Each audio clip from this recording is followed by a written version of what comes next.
Amém? Glória a Deus. Abra a sua Bíblia aí em Mateus 27. Diz assim a palavra de Deus. Logo a seguir, os soldados do governador, levando Jesus para o pretório, reuniram em torno dele toda a corte. Despojando-o das vestes, cobriram-no com um manto escarlate, tecendo uma coroa de espinhos, puseram-lhe na cabeça e na mão direita um caniço, e ajoelhando-se diante dele, o escarneciam, dizendo: Salve, Rei dos Judeus! E cuspindo nele, tomaram o caniço e davam-lhe com ele na cabeça. Depois de o terem escarnecido, despiram-lhe o manto e o vestiram com as suas próprias vestes. Em seguida, o levaram para ser crucificado. Amém? Feche seus olhos, vamos orar, vamos pedir para que Deus nos revele a sua palavra. Fale conosco nessa noite. Deus, em nome de Jesus, a tua palavra é poderosa e santa. A tua palavra, Senhor, é mais cortante e penetrante do que qualquer espada de 2 gumes. Que essa palavra venha, Senhor, penetrar no profundo do nosso coração, da nossa vida, nos mudar por completo, Senhor, e fazer com que a nossa mente e o nosso coração estejam voltados para os céus, estejam focados no Senhor, em Ti que é o autor e consumador da fé e da vida. Que o Senhor esteja presente, que o Teu Santo Espírito esteja no nosso meio, que possamos ter liberdade nessa noite para glorificar o Teu nome, para Te exaltar, Senhor, para ouvir a Tua palavra e glorificar a Ti, Senhor, porque só Tu és digno de honra, glória e louvor. Meu Pai, em nome de Jesus eu Te agradeço, em nome de Jesus, amém e amém. Glória a Deus. Hoje pela manhã eu preguei essa mensagem e eu fiquei pensando, meu Deus, como é que eu vou pregar 2 vezes a mesma coisa? Estou acostumado com isso, não consigo fazer isso, Jesus. Aí eu falei, vamos lá, vamos ver o que Deus vai fazer. Eu creio que Deus muda as coisas, e a palavra de Deus ela é uma palavra que se renova, é uma palavra que todas as vezes que nós vamos ler, Deus mostra alguma coisa nova para nós, mostra alguma coisa diferente para nós, e creio que Deus vai fazer algo semelhante aqui nessa noite. Queridos, o texto que nós lemos fala de um momento crucial da vida de Jesus, do momento em que Jesus está prestes a carregar a cruz. Antes de Jesus carregar a cruz, Pilatos já havia lavado as suas mãos, já tinha ordenado aos soldados que açoitassem Jesus e o mandou para que ele fosse crucificado. Versículo 26 aqui diz o seguinte: então Pilatos lhe soltou Barrabás e, após haver açoitado a Jesus, entregou-o para ser crucificado. Pilatos deu uma ordem direta aos soldados. A ordem era levar o homem, levar Jesus para ser crucificado. Era uma ordem direta, e soldado, a gente sabe, cumpre ordem. Soldado recebeu uma ordem, ele tem que cumprir aquela ordem. Porém, esses soldados aumentaram o sofrimento de Jesus. Esses soldados, eu falei pela manhã sobre o funcionalismo público, em que você às vezes chega com um sofrimento, com uma dor, com um problema, tenta resolver esse problema, e parece que a pessoa que está te atendendo, ela quer aumentar mais o teu sofrimento. Ela finge que não está ouvindo, finge que não entendeu, manda você preencher 30 protocolos, manda você preencher uma ficha, você está com dor, não, senta ali, vai preencher. Ou seja, ela vai resolver o teu problema, ela vai fazer aquilo que é ordem dela, mas antes você tem que, parece que aumenta o teu sofrimento. Ela se sente mais feliz se você sofrer mais. Isso não é geral, não são todos os funcionários públicos que são assim. Amém, minha irmã? Amém? Se tem funcionário público aqui, você é homem e mulher de Deus, você não faz isso. Amém? Mas em alguns lugares parece que as coisas são assim. Na Maria a gente fala que é o fulano que puxa para trás. Está sempre disposto a puxar para trás. Aliás, diz que tem uma história, que fulano, uma história fictícia, obviamente, ridícula, mas que um certo cidadão foi parar no inferno. E que existiam 3 infernos diferentes. Um inferno para quem era do exército, um inferno para quem era da aeronáutica, um inferno para quem era da marinha. No inferno para quem era do exército, colocaram um PQD com um fuzil na mão, e quem tentasse fugir desse grande fosso, o PQD abatia e voltava para lá. Na aeronáutica colocaram um avião sobrevoando, e quem tentasse fugir, esse avião passava e fuzilava e mandava o cara de volta para o fosso. Mas no fosso da marinha não tinha ninguém. Não tinha guarda, não tinha nada que protegesse, que segurasse quem tentasse fugir. E foram perguntar para o responsável pelo inferno, que vocês sabem quem é, por que não tinha ninguém. Aí mostrou, porque toda vez que alguém tenta subir, os próprios companheiros puxam o pé dele para ele cair para dentro do fosso de novo. A realidade é que às vezes quem está do nosso lado puxa mais para trás conosco do que quem está contra nós. Mas a realidade de Jesus aqui, e essa foi só uma brincadeira para nós descontrairmos, porque esse texto é muito sério, queridos. Esse texto nos mostra o que Cristo sofreu por cada um de nós.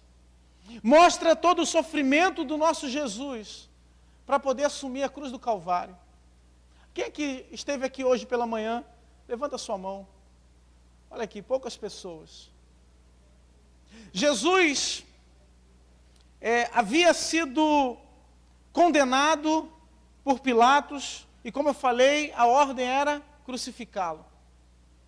Só que aqueles soldados pensaram, olha, o nosso César, ele leva na cabeça uma coroa de louros, um diadema, ele tem autoridade, e esse Jesus se diz rei dos judeus. Ele se diz rei. Então vamos bagunçar com ele, vamos brincar com ele, vamos escarnecer dele. Vamos ver se ele tem poder mesmo. E todos os dias da nossa vida nós ouvimos isso. Nós escutamos e conhecemos pessoas que querem brincar com Jesus. Pessoas que querem testar Jesus. Pessoas que querem testar você para ver qual é o nível de compromisso que você tem com Deus. Qual é o nível de intimidade que você tem com Deus. Então essas pessoas querem zombar de você, porque de certa maneira, quando ela zomba de você, ela zomba de Jesus. Essa pessoa quer brincar com você, para de alguma maneira denigrir a sua fé, diminuir a sua imagem. Mas antes vamos entender o que Jesus precisou passar para chegar até esse lugar. A Bíblia diz que Jesus, antes de chegar nesse lugar, que está aqui em Mateus capítulo 27, verso 27, antes de Jesus chegar no pretório, o pretório era a residência de Pilatos ou do governador, quando o governador estava em Jerusalém. Antes de Jesus chegar no pretório, Jesus foi açoitado. E para entendermos que açoite é esse, precisamos conhecer como era o açoite romano. O açoite romano era realizado através de um chicote, ou vários chicotes presos numa madeira, em que tinham tiras de couro retorcidas, e na ponta dessas tiras tinha pedaços de ossos, pedaços de metal, pedaços de vidro, pregos. Quando nós vemos, por exemplo, o filme A Paixão de Cristo, nós vemos ali uma dramatização muito próxima do que aconteceu com Jesus. Muitas pessoas não suportavam os açoites. Muitas pessoas morriam somente no período dos açoites. Somente na parte inicial da sua condenação. Aqueles homens não açoitavam com carinho. Eles não faziam devagarzinho, com peninha. Eles açoitavam, debochavam, ridicularizavam. Eles torturaram o nosso Senhor Jesus. Jesus, então, foi levado, após ser açoitado, a esse lugar. Foi levado para o pretório.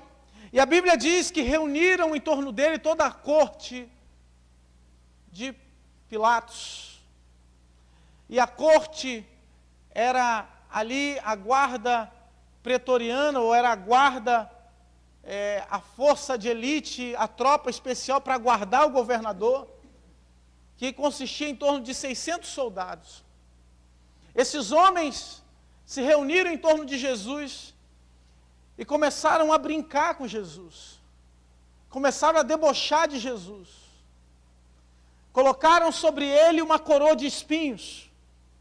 Na sua mão direita, um caniço, um pedaço de pau de madeira, e cobriram, tiraram as suas vestes, arrancaram as suas vestes e colocaram um pano, envolveu o Senhor Jesus com um pano de escarlate vermelho, e debocharam, começaram a se ajoelhar e a zombar do nosso Senhor Jesus, a ridicularizar Jesus. Torturaram física e emocionalmente Jesus. Ô Senhor. Eu quero então falar, amados, sobre o que muitas vezes os escarnecedores tentam nos impor. Que sofrimento é esse que essas pessoas que escarnecem de Jesus e do Evangelho tentam nos impor todos os dias? Um sofrimento desnecessário. Um sofrimento que não faz parte daquilo a qual estamos subjugados, das autoridades. Um sofrimento extra que muitas vezes vem sobre nós e, claro, obviamente nós não queremos. Mas a realidade é que o castigo que nos traz a paz estava sobre Jesus. A realidade é que pelas suas feridas nós fomos sarados. Que toda a maldade humana foi despejada sobre a pessoa de Jesus. Toda a maldade que era minha e sua foi derramada como um cálice sobre a pessoa de Jesus. A ira de Deus veio sobre a pessoa de Jesus, porque era ira por causa dos nossos pecados, porque os nossos pecados estavam sendo levados na cruz. Quando Jesus chega na cruz do Calvário, ele diz, Pai, eu entrego o meu espírito. Pai, não me abandone. Por causa de estar se sentindo sozinho. Era um sacrifício, algo que ele tinha que fazer por mim e por você. Naquela ocasião existia em Jerusalém milhares de pessoas que foram àquele lugar para comemorar a festa da Páscoa. Pessoas que vieram de diversas partes, de diversas províncias, porque criam que naquele lugar, em Jerusalém, era o lugar de se sacrificar o cordeiro que representava lá em Êxodo a passagem de Deus por cima das suas casas, a passagem para que eles não fossem condenados. O sangue do cordeiro nos umbrais das portas evitava a condenação daqueles homens, impedia que eles fossem condenados. Da mesma forma, esse cordeiro, Jesus Cristo de Nazaré, quando padece na cruz do Calvário, ele leva sobre si os nossos pecados e as nossas enfermidades. O castigo que nos traz a paz estava sobre ele. A condenação, a cédula de dívida que era contra nós, foi rasgada e cravada na cruz do Calvário. Porque ele se entregou por nós. Porque ele teve a ousadia de subir numa cruz para morrer pelos nossos pecados, pelas nossas dores, pelas nossas enfermidades. Se você entrou aqui nessa noite e você crê nesse Jesus de todo o seu coração, se você crê que esse Jesus levou sobre si os teus pecados, que Ele levou sobre si as tuas iniquidades, então você hoje é livre para entrar na presença desse Deus. Então hoje você é livre para entrar no Santo dos Santos. Então hoje você tem liberdade para adorar a Deus, para levantar a sua mão, para glorificar o nome dEle. Porque o véu do templo foi rasgado. Já não há mais condenação sobre a sua vida. Hoje você pode entrar no santo lugar, que você com certeza não será fulminado, porque a graça do Senhor te basta. A graça do Senhor é totalmente suficiente sobre a sua vida. O seu sangue é totalmente eficaz para perdoar os teus pecados. Não existe mais condenação. Romanos capítulo 8 fala que não há condenação mais para aqueles que estão em Cristo Jesus. Para aqueles que são chamados segundo o seu propósito. Não há mais condenação sobre a nossa vida, porque Jesus se entregou. Porque Ele sofreu como cordeiro. Ele sofreu como ovelha muda. Foi levado ao matadouro e ficou calado, porque levou as nossas dores. O cálice de ira de Deus que era contra nós, foi carregado por Jesus, foi levado por Jesus. Entender isso faz toda a diferença na nossa vida, queridos. Faz toda a diferença porque muitas vezes nós pensamos que recebemos alguma coisa de Deus porque fizemos por merecer. Muitas vezes nós pensamos que não somos fulminados porque fomos bons meninos, fomos bons garotos, fizemos alguma coisa boa. A Bíblia diz que os nossos atos de justiça para Deus são trapo de imundícia. Só para começar. Toda bondade que você acha que tem, que você faz. Ah, mas eu sou uma pessoa tão boa. Eu acolho pessoas na minha casa. Eu abraço a minha sogra. Eu tenho um carinho tão grande pela minha sogra. Ou eu deixo meu cunhado assistir televisão no meu sofá, com o meu controle remoto.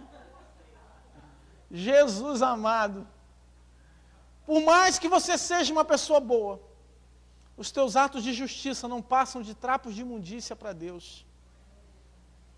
Porque a salvação não se adquire por aquilo que você faz, mas por aquilo que Ele já fez na cruz. Pelo sacrifício dEle na cruz.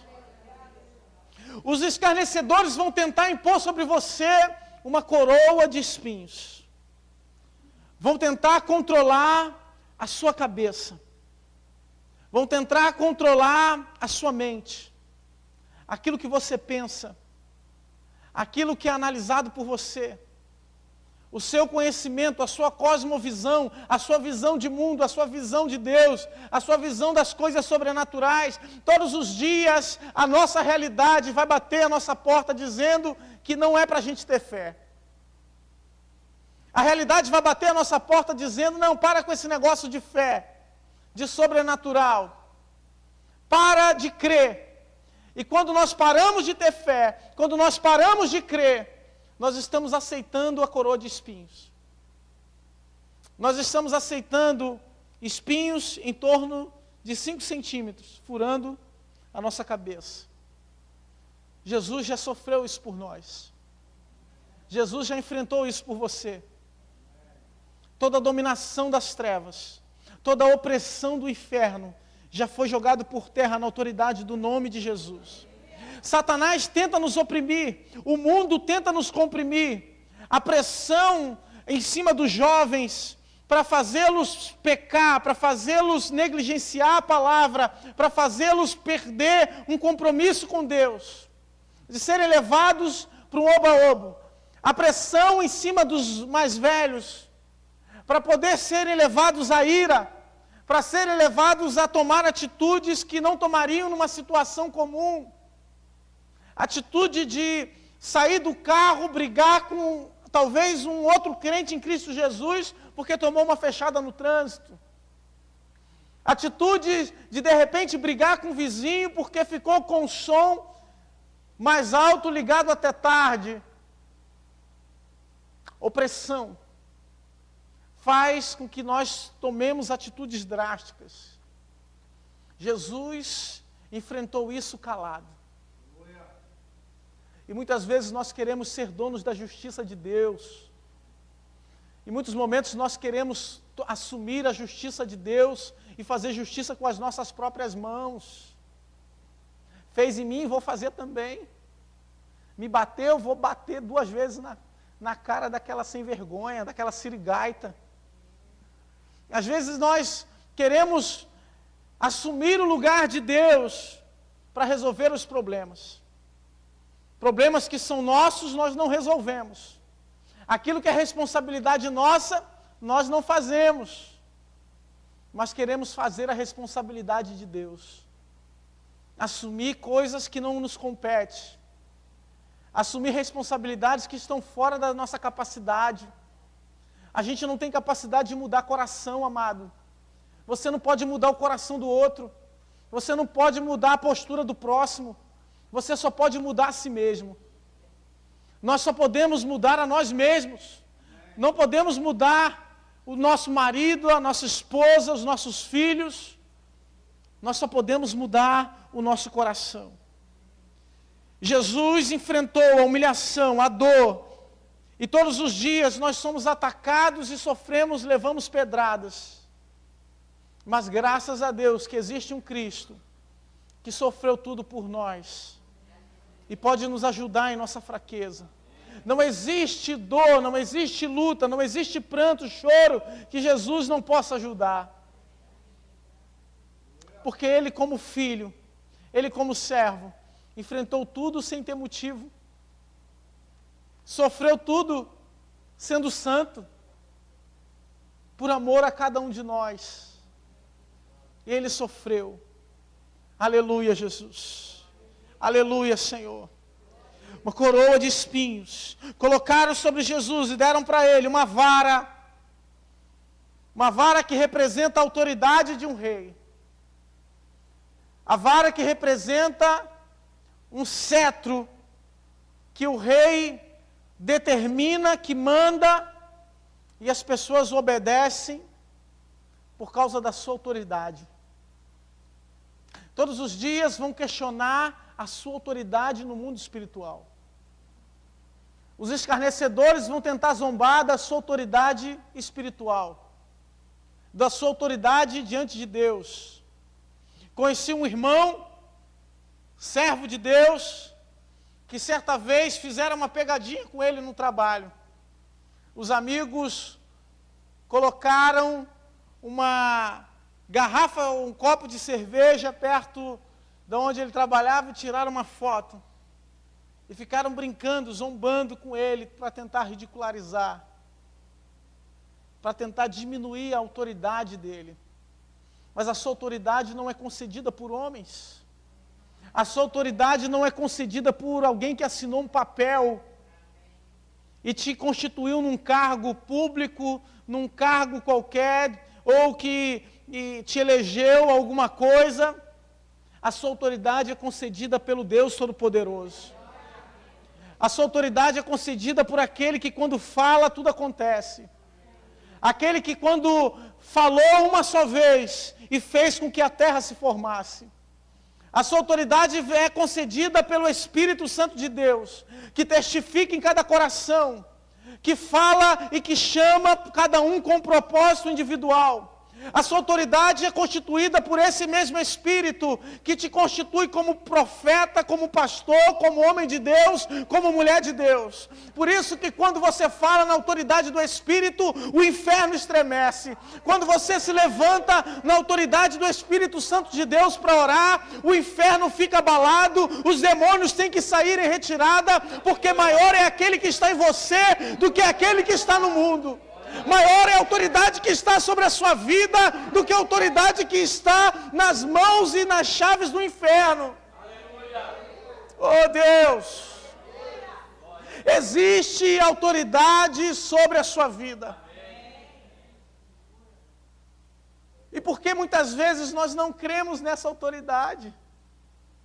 Porque em muitos momentos nós não tomamos posse dessa autoridade para nós. É verdade que nós somos servos, queridos. É verdade que o nosso Jesus foi um líder servidor. Ele lavou os pés dos seus discípulos. Ele foi servo até o final. Ele serviu a muitos. Ele amava incondicionalmente. Mas quando ele ordenava as enfermidades e dizia, sai, as enfermidades saíam. Quando ele falava para uma legião de demônios, sai, a legião de demônios saía. Porque há autoridade no nome santo de Jesus. A autoridade não está no seu nome, não está na sua capacidade. A autoridade não está no quanto você conhece de Bíblia, não está no quanto você conhece de homens pregadores da palavra e de quanto tempo você acompanha o pastor Roberto na sua caminhada. A autoridade está no nome santo de Jesus Cristo, que é poderoso. Está no seu nome. A sua autoridade está em Jesus. A sua autoridade está no nosso Deus. Ele te concedeu. Jesus, antes de ascender aos céus, ele disse, toda autoridade, todo poder me foi dado nos céus e na terra. Essa autoridade pertence a Ele. E Ele concede a cada um de nós, para que a usemos no seu nome. Existe uma credencial aí no seu bolso. Quando você passa na rua, os demônios enxergam essa credencial de Deus na sua vida. Eles enxergam que você carrega um cetro na mão. E esse mesmo Cristo virá em grande glória, queridos. E Ele virá e não trará um cetro de cana, de pau, mas virá com um cetro de autoridade e de poder. Esse Cristo está sentado à destra do Deus Todo-Poderoso. Esse Cristo é o Cristo que é digno de abrir os 7 selos da igreja de Apocalipse. Ele tem autoridade para pisar serpentes e escorpiões, queridos. Esse Cristo é o Cristo que tem todo o poder e controle nas suas mãos. Quando Ele fala, a terra estremece. Quando Ele manda, todos devem obedecê-lo. Porque quando Ele fala, existe autoridade. E que essa autoridade está sobre cada um de nós. Todas as vezes tentam questionar essa autoridade em você. Tentam ridicularizar a sua autoridade. Vamos ver o que ele vai fazer. Vamos ver o que ela vai fazer. E por causa dos nossos pecados, porque somos humanos e falhamos, nós às vezes achamos que não temos autoridade. Já viu, às vezes a gente chega na igreja de cabeça baixa, fraquinho. Às vezes a gente chega na igreja pensando, meu Deus, como eu preciso que hoje o Senhor fale comigo. Às vezes a gente acha que nem Deus está ouvindo as nossas orações. Mas graças a Deus, porque o apóstolo Paulo diz que o poder de Deus se aperfeiçoa na nossa fraqueza. E é quando a gente acha que está fraco, que está forte. É quando você acha que está fraco, que você dobra o seu joelho e chora na presença de Deus. Quando você se humilha diante da potente mão de Deus, que Satanás tem mais medo de você. É quando você vem para a igreja quebrado. Quando você sai de casa achando que não era nem para você estar aqui. Que realmente a autoridade de Deus é aperfeiçoada. Que o poder de Deus se evidencia na sua vida. Que você fica sensível à voz do Espírito Santo. Que os teus olhos espirituais se abrem e ouvidos ficam destravados para ouvir a voz de Deus. E essa autoridade se manifesta. Terceira coisa que fizeram com Jesus e que querem fazer para escarnecer é deteriorar a imagem. Querem deteriorar a imagem da igreja. A imagem da igreja e de Jesus e de cada um de nós. Porque atacando a imagem da igreja, ataca a imagem de Jesus. Apresentando para as pessoas uma igreja fraca, uma igreja sem vida, uma igreja que não opera milagres, uma igreja caída, corrompida, que dorme, Uma igreja constituída de pessoas que não têm compromisso com Deus, não têm intimidade, não têm santidade. Quando vemos isso nos jornais, quando é evidenciado isso em programas de televisão, quando é falado somente dos erros da igreja, dos problemas da igreja, querem vender uma imagem de uma igreja caída, de um Cristo que não salva, de um Cristo que não muda a vida, de um Cristo que não é capaz de transformar corações. Mas o Deus que nós servimos, o Cristo que nós servimos, nos colocou sobre nós veste de louvor, ao invés de espírito angustiado. Colocou sobre nós novas vestes. Nos vestiu com o manto de justiça. Colocou sobre nós uma couraça, que é a sua couraça da justiça. Colocou sobre nós novas vestes. E o mundo, por mais que tente denegrir, por mais que tente sujar as nossas vestes, nós temos um rio para que nós possamos mergulhar todos os dias, que é a presença de Deus e nos lavar. Ainda que nós pequemos, ainda que você peque, meu amado irmão, existe um rio que toda noite, todo dia, toda hora, você pode mergulhar nele. Você pode se lavar. Você pode ser purificado, ser limpo. Você pode ter novas vestes. Porque essa é a vontade de Deus. Fizeram isso com Jesus, amados. Todo ferido, seu corpo machucado, colocaram vestes, enrolaram o Senhor Jesus em panos. Só que a sessão de tortura não acabou aí.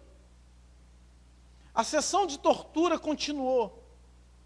E hoje, domingo de Santa Ceia, domingo em que nós nos lembramos do sacrifício de Cristo, nós precisamos lembrar do que nosso Cristo sofreu para chegar na cruz. Jesus ainda não tinha carregado a cruz. Jesus ainda nem tinha sido pregado na cruz.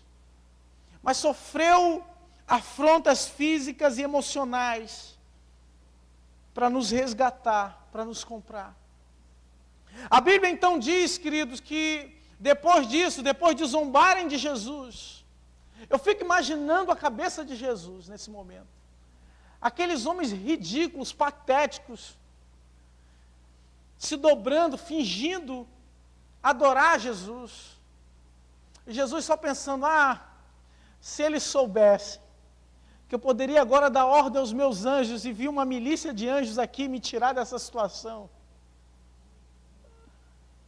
Queridos, muitas pessoas podem estar diante do Cristo vivo, verdadeiro, do Cristo que salva, que cura, que liberta, e não sentirem uma gota de compaixão, e não sentirem um pingo da presença de Deus.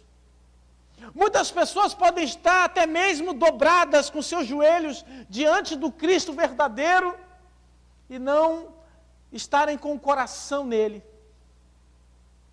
Estão com um ritual vazio, um ritual de mentira, de engano. Debocham de Cristo, nós debochamos de Cristo quando nós nos colocamos na presença dele de qualquer maneira. Quando nós chegamos diante da sua graça, da sua misericórdia, do seu amor, quando nós chegamos no culto e queremos buscar no culto um entretenimento para passar o nosso tempo, nós não estamos adorando a Deus. Nós estamos escarnecendo de Deus, querido. Quando estamos na igreja de qualquer maneira, quando estamos servindo a Deus de qualquer maneira, quando estamos negligenciando o chamado de Deus na nossa vida, aquilo que Deus colocou sobre nós, as bênçãos que Ele já derramou, a autoridade que Ele já nos concedeu, e ainda assim, nós estamos fingindo que estamos adorando a Deus. Talvez nós pensemos, mas que soldados cruéis, e às vezes nós somos mais cruéis do que eles, porque eles não tinham conhecimento de Deus, eles estavam cegos, estavam enganados. E quantas pessoas se dizem lúcidas e amantes da palavra de Deus, hoje estão enganadas e se enganando, fingindo que estão adorando a Deus, com uma vida de ritual vazia, sem presença de Deus, sem autoridade de Deus. Oh, aleluia, Jesus. Graças a Deus, querido, que ainda há tempo de se arrepender, ainda há tempo de voltar atrás, ainda há tempo de viver uma vida cheia do Espírito Santo, ainda há tempo de adorar esse Deus e amá-lo de todo o coração, ainda há tempo de nos voltarmos para Ele, ainda há esperança para a árvore, ainda há esperança para nós. Graças a Deus por isso, graças a Deus, aleluia. A Bíblia continua então, amados, dizendo que depois disso tudo, aqueles soldados vieram até Jesus, pegaram aquele caniço que estava na sua mão e começaram a bater na sua cabeça, apesar dele estar carregando já uma coroa de espinhos. Aumentaram ainda mais o sofrimento de Jesus, batendo na cabeça dele, esbofeteando, mandando ele se salvar. Salva-te, se tu és o rei dos judeus. Cuspiram no nosso Jesus. Humilhação, afronta, dor, tudo aquilo que nós levamos no nosso dia, pedradas, mentiras, dedos apontados, mas nele era real. O apóstolo Paulo fala que a nossa leve e momentânea tribulação não pode se comparar ao peso de glória. Querido, tudo aquilo que vivemos não é nada diante daquilo que o nosso Deus viveu, diante daquilo que Cristo sofreu por nós, porque Ele sofreu sendo injustiçado, sofreu e carregando a marca da injustiça, e principalmente sofreu calado, sofreu sem dizer uma palavra, sem argumentar nada, sem falar para aqueles homens: olha, o que vocês estão fazendo é errado, o que vocês estão fazendo é uma grande injustiça, porque a ordem era só para crucificar. O que vocês estão fazendo está totalmente fora da ordem que vocês receberam. Jesus ficou calado, ficou quieto. Quantas vezes, por muito menos, queridos, a gente roda a baiana? Por muito menos, amados, a gente vai na delegacia. Por muito menos a gente quer processar o irmão que está do nosso lado, irmão que está dentro da igreja. Por muito menos a gente quer devolver, e quando a gente devolve tem que ser pior do que aquilo que a gente recebeu. Por muito menos a gente já fica chorando pelos cantos, igual criança, igual menino, reclamando de problemas. Por muito menos a gente fica e vira um bebê chorão. Mas o nosso Deus sofreu calado. E a Bíblia diz no verso 31, que depois de o terem escarnecido, despiram-lhe o manto. Eu fico imaginando Jesus todo enrolado, depois de ter passado isso tudo, aquele manto grudou nas suas feridas, aquele manto colou no seu corpo, por causa dos açoites que ele sofreu. De repente aqueles homens vieram com muito carinho, amados, e puxaram. Se você, quando puxa um esparadrapo, aquele esparadrapo antigo, não é esse esparadrapo novo que não cola, como é que é o nome? Tem um nome, cirúrgico, sei lá. Mas aquele esparadrapo antigo que você puxa, parece até uma depilação. Jesus aqui não estava depilando a pele, estava arrancando a pele. E aqueles homens puxaram as suas vestes e colocaram de volta em Jesus as suas vestes originais. Aí sim, Jesus foi levado para ser crucificado. Ser crucificado, amados, é carregar uma cruz em torno de 90 a 100 quilos. Existem pessoas que não aguentam um saco de cimento de 50 quilos.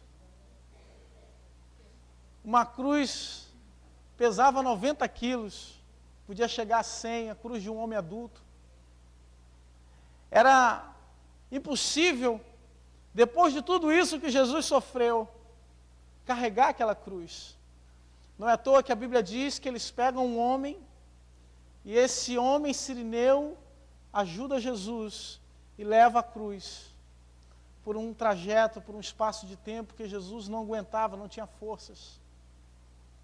Mas o mais importante é que tudo isso que Jesus sofreu por mim e por você. Essa ira toda, essa raiva toda desses homens, era a ira que nós merecíamos. Era a raiva que nós merecíamos por causa dos nossos pecados. Mas Ele escolheu nos amar. Ele escolheu os cravos por nós. Ele escolheu a coroa de espinhos. Ele aceitou no Getsêmani, dizendo para Deus: Senhor, passa de mim esse cálice, mas porém seja feita a tua vontade. E a vontade de Deus estava sendo feita em Jesus. A vontade de Deus estava se cumprindo em Jesus. Abre aspas aqui. Nós aceitamos muito bem a vontade de Deus quando essa vontade nos é favorável.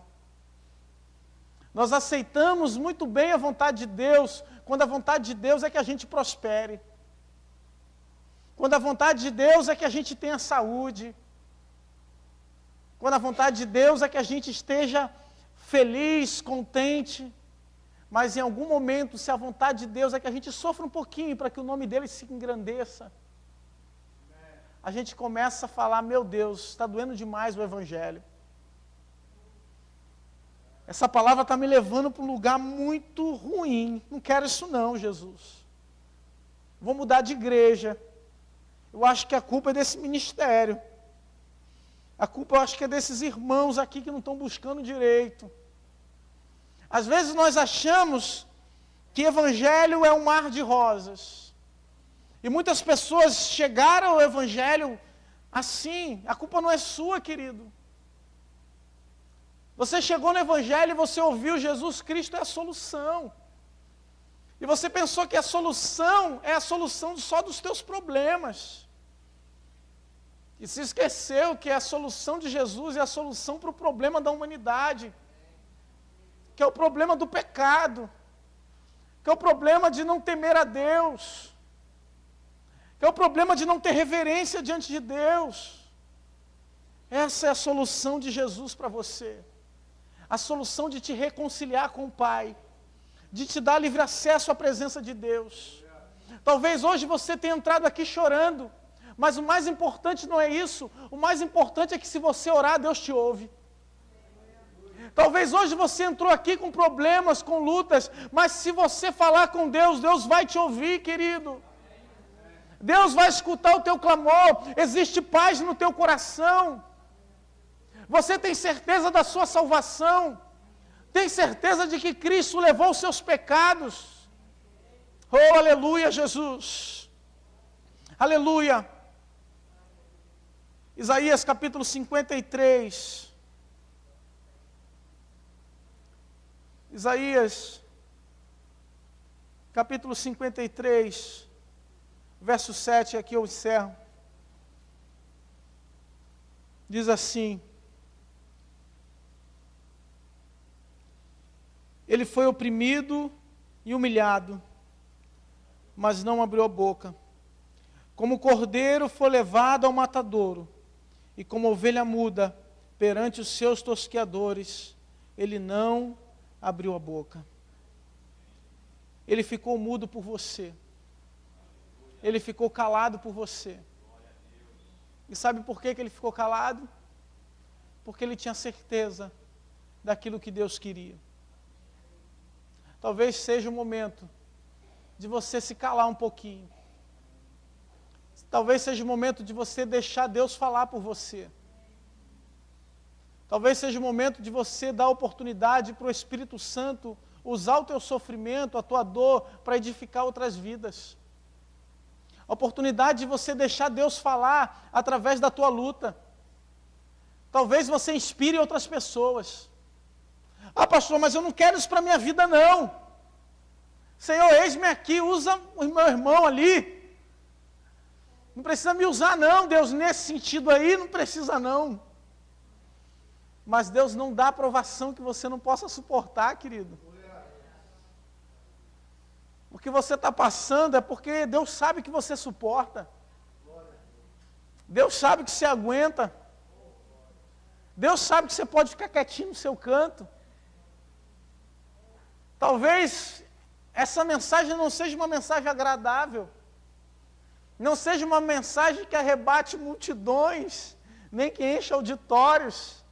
Mas eu não estou muito preocupado com isso. Eu estou preocupado em agradar a Deus. Eu estou preocupado em falar aquilo que Deus quer falar. E às vezes nós chegamos na presença de Deus e queremos falar com Deus. Chegamos cantando, vim falar com Deus, vim dizer para Deus. E se nos esquecemos que às vezes Deus quer falar conosco. Que Deus quer nos usar calado. Que Deus pode falar e ganhar almas no seu trabalho com você calado. Sem ficar toda hora torrando a paciência das pessoas, dizendo que você é crente. Cantando desafinado. Falando pelos cotovelos. Dizendo de coisas que aconteceu na sua vida. Talvez com uma atitude correta, uma atitude santa, uma atitude de homem de Deus, de mulher de Deus, você causa um impacto muito maior. Talvez quando todo mundo faltar recursos, você com a sua postura ganhe vidas. Quando chegar uma ordem arbitrária, em que as pessoas acharem que é o momento de causar uma revolução, uma revolta, você com a sua postura inspire outras vidas. Vamos jogar por terra, meus amados, esse espírito de Judas, esse espírito de Zelote, que a gente quer puxar a espada para tudo, quer ir para a batalha, quer ir para a guerra, porque o nosso Deus é quem luta por nós. O nosso Deus é o teu general, Ele é o Senhor dos senhores. Ele é a raiz de Davi. É Ele quem está à frente. Davi não perdia tempo para ir para a batalha, querido. E o nosso Deus também não perde tempo para ir para a batalha por você. Falou em mexer contigo, Jesus se levanta logo. Falou em brigar com você, quem luta por você é Deus. Fica calado e deixa Deus te usar, deixa Deus falar com você. Amém? Dê uma salva de palmas ao Senhor.